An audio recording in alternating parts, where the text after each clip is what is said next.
দেখুন বন্ধুরা, দেখতে কত সুন্দর হয়েছে না? একদম অন্যরকম লাগছে না? দেখতে যেমন সুন্দর, খেতেও তেমনই সুন্দর। তাহলে এই রেসিপিটি কিভাবে বানিয়েছি আপনাদের সাথে শেয়ার করছি। নমস্কার বন্ধুরা, লাবণী কিচেনে আপনাদের সবাইকে স্বাগত। আজ আমি একটা নতুন রেসিপি আপনাদের সাথে শেয়ার করব। এগুলো আশা করি সকলে প্রায় চেনো। এগুলোর হচ্ছে থোড়, কলা গাছের থোড়।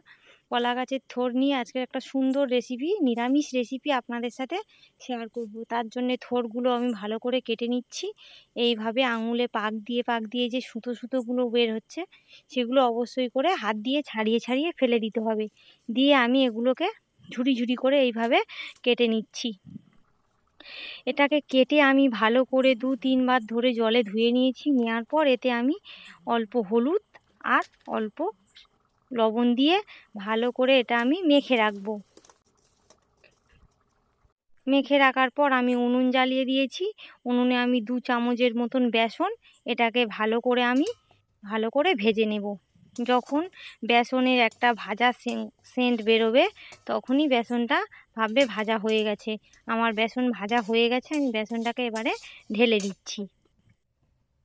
বেসনটাকে ঢেলে রেখে আমি কড়াটাকে ভালো করে পরিষ্কার করে নিয়েছি।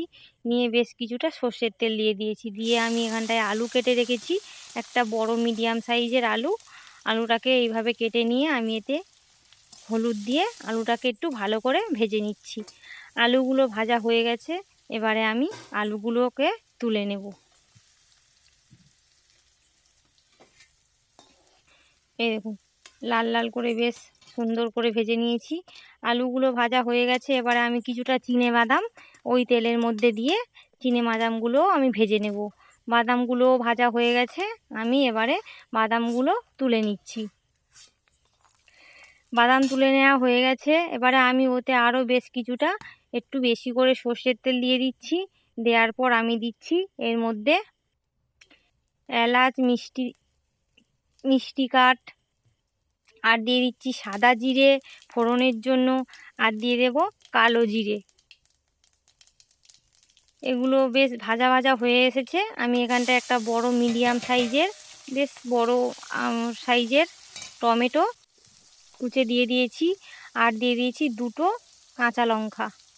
এবারে এর মধ্যে দিয়ে দিচ্ছি আমি হলুদ গুঁড়ো আর লঙ্কা গুঁড়ো। দিয়ে আমি এটা ভালো করে ভেজে নেব। আর এই মশলাটা ভাজার সময় অবশ্যই করে উনুনের জালটা একটু কম রাখবে, নাহলে মশলাটা চুঙে গেলে আমি যেভাবে বানাতে চাইছি সেভাবে বানাতে পারবে না। অবশ্যই করে জালটা একদম নিভিয়ে রাখতে হবে।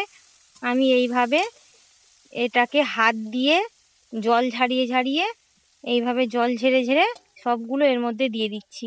এতটা জল বের হয়েছে, জলটা ঝারিয়ে নিতে হবে অবশ্যই করে।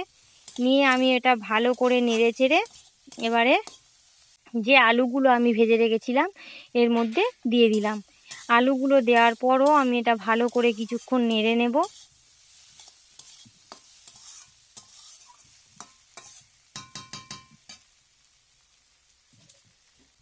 ভালো করে নেড়েছে, আর নেওয়ার পর আমি এতে অল্প পরিমাণ একটু চিনি দিয়ে দিচ্ছি, কারণ এটা নিরামিষ রান্না, তাই চিনিটা দিলে বেশি স্বাদ আসে। এবারে আমি বেশ কিছুক্ষণ একটু চাপা দিয়ে রেখেছিলাম। চাপা দিয়ে দিয়ে সুন্দর করে সেদ্ধ করে নিয়েছি। আর এটা বেশ চাপা দিয়ে দিয়ে সুন্দর করে রান্না করে নিতে হবে।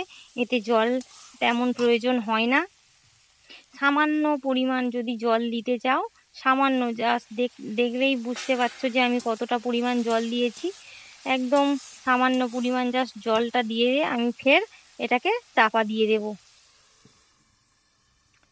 এটা আমি চাপা দিয়ে দিয়েই সুন্দর করে রেঁধে নেব। এবার আমি আবারও এটাকে ভালো করে নেড়ে নেব।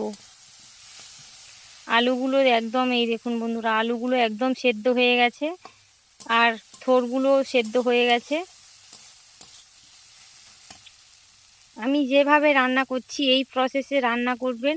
আর এতে আমি এবারে দিয়ে দিচ্ছি সেই ভাজা বেসন, 2 চামচ আমি দিয়ে দেব। দিয়ে আবারও ভালো করে এটাকে আমি নেড়ে নেব।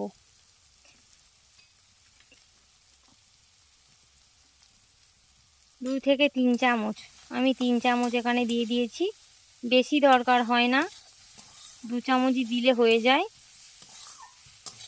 দেওয়ার পর আমি আবারও নেড়ে চেড়ে যে বাদামগুলো ভেজে রেখেছিলাম সেই বাদামগুলো এর মধ্যে দিয়ে দিলাম।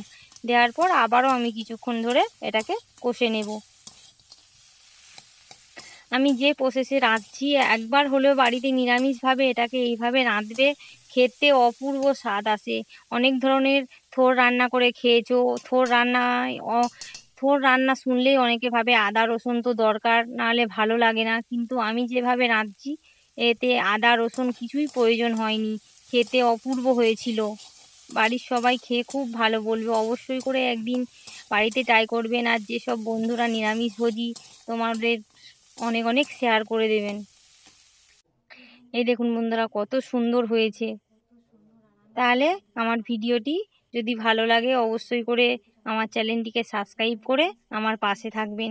দেখতে যতটা সুন্দর খেতেও ততটা সুন্দর। তাহলে আমার ভিডিওটি আমি এখানেই শেষ করছি। দেখা হবে পরের অন্য কোনো ভিডিওয়।